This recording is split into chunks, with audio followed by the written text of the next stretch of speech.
and waiting for the second. Thank you very much. Thank you Anil గారు. And Karunakumar గారిని మాట్లాడాల్సిందిగా కోరుకుంటున్నాం.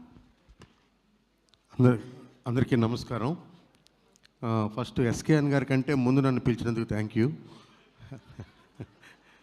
ఆయన మాట్లాడిన తర్వాత మాట్లాడడానికి ఏముండదు.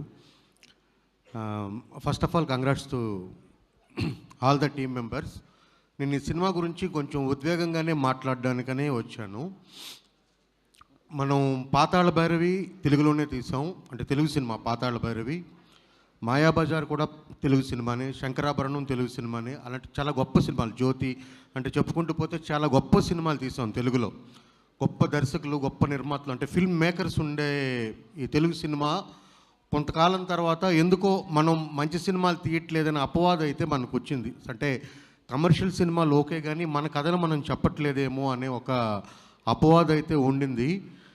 సో ఎప్పుడు కూడా పాత నీరు వెళ్ళి కొత్త నీరు వస్తున్నట్టు అన్ని ఇండస్ట్రీల్లోనూ, అంటే తమిళ ఇండస్ట్రీ చూసుకున్నా, కన్నడ అంటే రీసెంట్గా చూసాం రాజ్ బి శెట్టి, రిషబ్ శెట్టి, తర్వాత రక్షిత్ శెట్టి, వీళ్ళంతా వచ్చి సినిమాని కొత్త కోణంలో చూడడం మొదలుపెట్టారు. అలాంటి జనరేషన్ ఇక్కడ వస్తుందా, తెలుగులో వస్తుందా రాదా అనుకున్నప్పుడు అలాంటి జనరేషన్ ఒకదానికి ఆద్యం పలిగించిందైతే, అంటే కరోనాలో నేను పలాసా తీసినప్పుడు నన్ను ఫస్ట్ చూసి ఆ సినిమా చూసి బయటికి ఇంటర్వెల్లో నా భుజం మీద చేసి బన్నీవాసు గారు చెప్పిన మాటలు ఇంకా నాకు గుర్తున్నాయి. ఆ తర్వాత నాకు గీతా ఆర్ట్స్లో అవకాశం వచ్చింది, నేను ఆ సినిమా చేయాలి. కంటెంట్ని ఎప్పుడూ నమ్మి నాతో పాటు ఒక రోజంతా కూర్చొని నేను చెప్పిన అన్ని కథలు ఆయన విని కథలన్నీ చేయాలండి అని చెప్తున్నారు. ఇప్పటికీ ఈ రోజుకి మాట్లాడుతున్నారు. అదే కాంపౌండ్ నుండి వచ్చి ధీరజ్ గారు అయితేనేమి, ఎస్కేఎన్ గారు అయితేనేమి, వంశీ గారు అయితేనేమి, వీళ్ళంతా కూడాను కొత్త టాలెంట్ని, రూటెడ్ కథల్ని ఎన్నుకొని తెలుగు సినిమాని కొత్త పదంలో తీసుకెళ్తూ ఒక వేరే లెవెల్లో తెలుగు సినిమాని తీసుకెళ్ళి నిలబెట్టడానికి చేస్తున్న కృషి ఏదైతే ఉందో అది మాత్రం మనందరం అప్రిషియేట్ చేయాల్సిన విషయం. వాళ్ళందరికీ ఒకసారి చప్పట్లు కొట్టమని నేను అడుగుతున్నాను. సో సాయి రాజేష్ గారు రెండు, అంటే వాటిని సటైరికల్ సినిమాలు అనొచ్చు, డార్క్ కామెడీ అనొచ్చు, అలాంటి సినిమాలు చేసిన సాయి రాజేష్ గారితో హృద్యమైన ప్రేమ కథను తీసి దేశం మొత్తం మాట్లాడుకునేలా చేసి బేబీ అనే ఒక సినిమాని ఓన్లీ కంటెంట్ని నమ్మి కొత్త వాళ్ళని నమ్మి తీసుకొచ్చారు. అంటే ఇందులో మొత్తంలో నేను గమనించింది ఏంటంటే ఈ సినిమాల్లో ఇన్వాల్వ్ అయిన వాళ్ళు, అంటే ఇంక్లూడింగ్ సుహాస్తో సహా అందరూ కూడా జోబులో 10 రూపాయలు లేకుండా హైదరాబాద్ రోడ్లో ఒకరోజు తిరిగిన వాళ్ళే. వాళ్ళందరికీ కష్టం తెలుసు కాబట్టి, రూట్స్ తెలుసు కాబట్టి, అంటే ఎస్కేఎన్ గారు అవ్వచ్చు, ధీరజ్ గారు అవ్వచ్చు, బన్నీవాస్ గారు అవ్వచ్చు, వీళ్ళంతా కూడాను వాళ్ళందరికీ అది తెలుసు కాబట్టి రూటెడ్ సినిమా జీవితాన్ని చెప్దాం అనుకుంటున్నాను. ఎందుకంటే మన కథలు మనం చెప్పాల్సినవి చాలా ఉన్నాయి.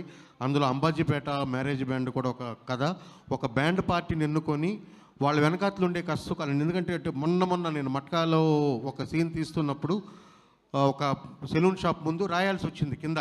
నేనే శుద్ధబొక్కతో రాశాను, ఎందుకంటే ఆ రూట్ నాకు తెలుసు. అంటే మా వద్ద పెళ్ళికి శుభకార్యాలకు సన్నాయి మేళం లభించింది, ఎందుకంటే కొద్ది పీరియడ్ కాబట్టి సన్నాయి మేళం లభించిందని రాశాను. సో ఇది ఎంతమందికి ఈ జనరేషన్ తెలుసని తెలియదు, తర్వాత ఊర్లో ఏం జరుగుతుందో తెలియదు.